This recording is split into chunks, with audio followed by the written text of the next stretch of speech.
Uncontrolled immigration, inadequate integration, and a misguided dogma of multiculturalism have proven a toxic combination for Europe over the last few decades.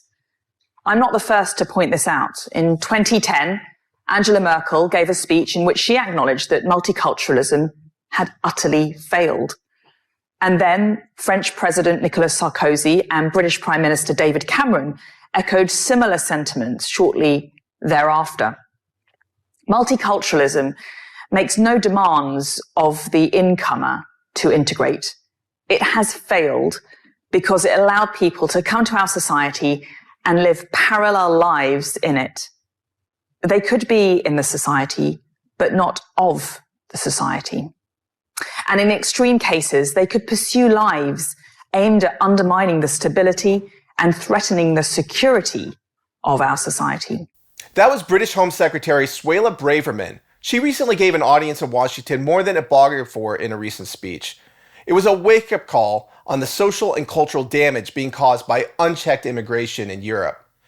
She said that uncontrolled immigration, inadequate integration, and a misguided dogma of multiculturalism have proven a toxic combination for Europe over the last few decades. She added that multiculturalism has failed, pointing out that you can see it play out on the streets of cities all over Europe, from Malmo to Paris, Brussels to Leicester.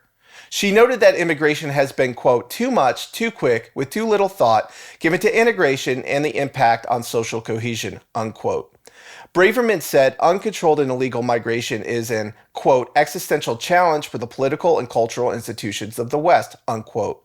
She then questioned whether the 1951 UN Refugee Convention is fit for our modern age or in need of reform. Quote, we will not be able to sustain an asylum system in effect simply being gay or a woman and fearful of discrimination in your country of origin is sufficient to qualify for protection, unquote, she also said. We are living in a new world bound by an outdated legal model, she concluded. It's time we acknowledge it.